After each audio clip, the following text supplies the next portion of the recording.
special guest tun lai a chuan kami zo zai thiam nei mi pa chuanin anit luka hei mi zowa abikin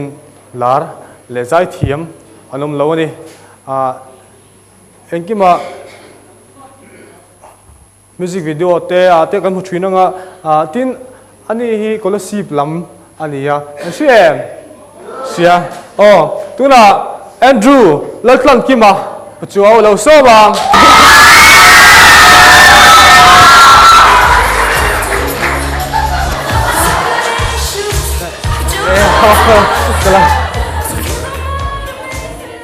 ole Andrew kaming pui ini nang pon hei ka lo lo be mem cha zena hi miron tel pui theya nia scholarship train rong kal tak tak sei fia te ka dar jang ron chho scholarship train tukin chonu her khan ron chuak chawa chon dar ni adot sil se ka chu atum sim sim ma chang to in san chu ni nang ma khai ron phi chong china mi ron bia khan kalom tu ka chu cái này cái be do ne cho nên da ni ve la karon chuka cho nên da nga ve la karon thlenga chon chu tiang vel chu ni karon tuang tin sa la nia lo mom khop me he kan so hi nge government han pere na ni se sakla trying ka sia le soi cha khop mai i takina so hi atha kati je chui set ka ring to mi ron biak tir po khan a trailer te ka lo muwa ma in inti masakber masaber po ka lo muwa heti ang show hi ma chang to ka lo o ruk ve ta onia heti anga hlimom do heti ang chi hi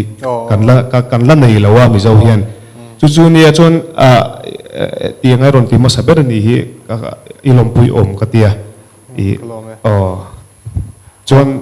ma se in sim thatna turinga in ka sia za in hian thil tam tak masabera chuan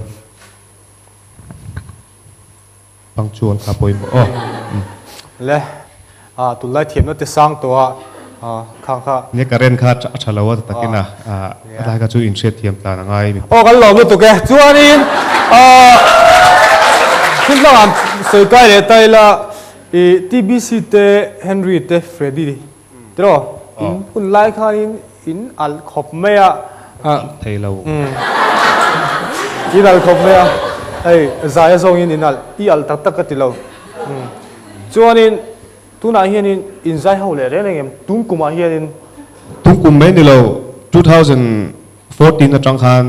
kan zai ho to lo keima tel lo chun an zai ho ma se keima pelin kan la zai ho le lo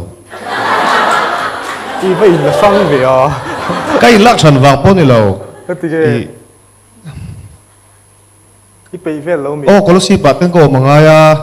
album te ka boy puya petrol hek du petrol hek du ka tu san ni se in tu ha lo ka mi ne ka chon mo